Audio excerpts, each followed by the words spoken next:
Now to some more politics. President Trump seeing a bounce in his approval rating, rising to 42% in the latest Gallup daily tracking survey. 52% of Americans disapprove of the job he's doing, but this is an improvement over the past that we've seen. Let's bring in Lawrence Jones, Blaze TV and radio host. He's also a conservative commentator, and Don Calloway, former Missouri state representative, also a Democratic strategist. Great to have you both. I have to address the elephant in the room here, because the polls have been so wrong when President Trump was running for president. I wonder how much we can trust them now. Don, from the other side of the aisle, what do you think about that? Hey, I think that the 40% is a substantial uptick from what we've seen over the course of the first 100 days. And that's a natural and very patriotic response to the mother of all bombs in Afghanistan, as well as our militarized action in Syria in response to the Assad gassing of his own people. So after, I think, we see these patriotic military uptick subside in the next month or so, we'll probably be back in the 30 to 35% range. However, even the new 40% plateau that the president has reached is nowhere near where a president should be in this early kind of honeymoon phase. Or where they've been in the past, as we look through some of the polling for the first 100 days for a few presidents back. So, Lawrence, just to summarize what Don had to say, he said, listen, I'll take the 40% for what it is, but it's because of a few of these incidents. Do you agree that we can trust that 40%? And is it because of some of these recent actions that the president has taken?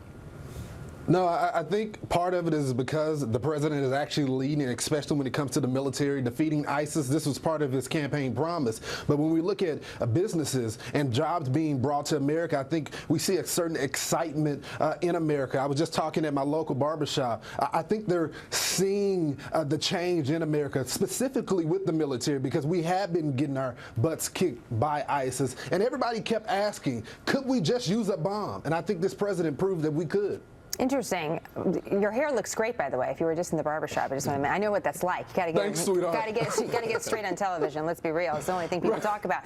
Don, on that. So, what do you think about that feeling that Lawrence is describing? That, you know what, the feeling that there is some optimism, and how much credit does the president get for that? And what about what feels like momentum to some? Yeah, I don't really know that these two things are connected. Again, I think that the president's uptick in approval ratings is a direct response to the military action. The problem is, as we see the approval rating likely will subside, then we'll get back into the president having to push a real agenda through Congress. And that's very, very tough to do when you're lingering in the 30 to 35% range. So, Don, on that, do you feel like there isn't a real agenda that he's mapped out, Don? Oh, I think that he has mapped out a real agenda, but the constant infighting in the White House and the consistent kind of gaffes have a hard time being able to implement that agenda. And we all need.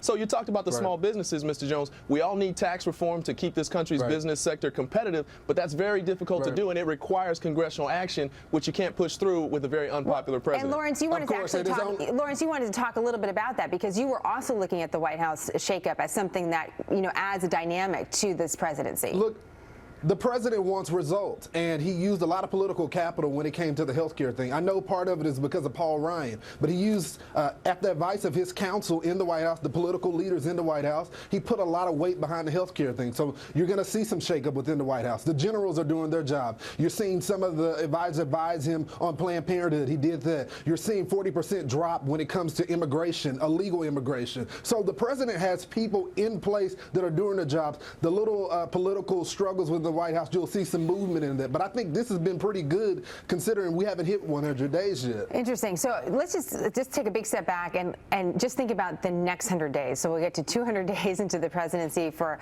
Donald Trump. Just taking and putting politics aside just for a moment, if you both could give a helpful critique to this president, what does he need to do to make the next 100 days better than the past, whether or not you think the past 100 days have been good or not? Don, to you first.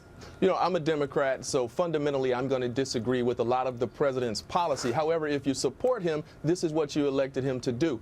The president needs to focus on making sure that the things that come out of his mouth, as well as the things that come off of his thumbs on Twitter, have a substantial degree of veracity. And I think that faith in the American people, regardless of policy positions, the faith in the president would substantially increase if he were more thoughtful and more deliberate about making sure that what he said is true and verifiable at all times. We almost got through an entire segment without Twitter. We almost did it. I don't think it's happened for 100 days, but we almost did it. Lawrence, go ahead.